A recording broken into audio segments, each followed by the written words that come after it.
Hey, Pastor Steve Waldron. I hope you're having a great day or night in Jesus. I wanted to talk to us a little bit about the Acts and Monuments, also known as Foxe's Book of Martyrs. You know, it was one of the first books I read after I became a Christian, and maybe I read it a couple times, but what I read was this little book. You find it kind of all over the place, and you get it in various bindings. I know Barber used to have this classic series, really gorgeous.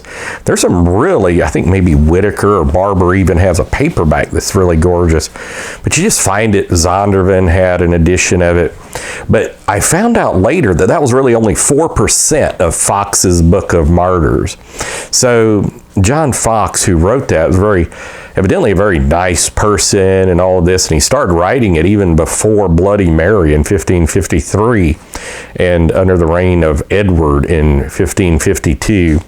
But of course he went into exile, and eventually by 1563 he comes out with the first of, I think it was 8 editions of this. So I've got this reproduction that I got many years ago from Great Site Marketing down with John Jeffcoat. It's one of the first videos we ever did here on the channel. You might want to check it out, but it's massive. So I've not read the whole thing. I've kind of researched. I tried to research a lot of it, maybe most pages. I've got it marked all over the place, and it's pretty fascinating. It goes all the way back to the Apostles, kind of like that McBurney book, The Search for the 12 Apostles, but just goes on through the Roman persecutions.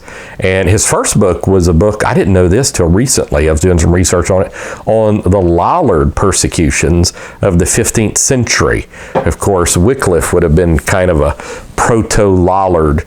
I know Chaucer, when he wrote in the Canterbury Tales, he said every second person you meet on the road is a Lollard, which is a babbler. Some people say it's tongue speaker, but most people think it's just somebody who's talking about religion, you know, and that kind of thing. There was anti-Trinitarianism among the early Lollards as well. I remember reading about John of Gaunt standing up and saying, Jesus is God, you know, in their thing. I think that was in 1398 or something like that.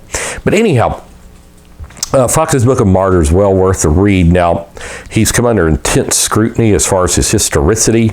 You know, modern standards try to have objectivity and neutrality with it. He obviously didn't have that.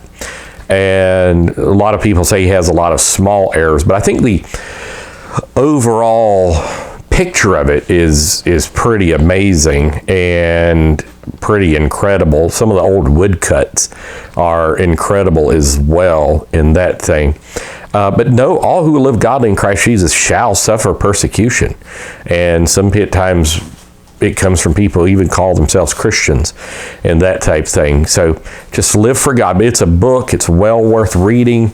And if you can get a copy, I remember way back in the day before you could get the Great Site Marketing copies, or I could afford them at that time, because you can get PayPal like 12 months, same as cash kind of thing, is that Still Waters Revival books used to have them in like 8 volumes in paperback. So God bless. That noise you're hearing, and Sister Waldron's doing some cleaning in the background with some plastic. So anyhow, God bless. Thanks for being here. Join us daily. Hit the bell notification when you subscribe. We'll see you. Bye-bye.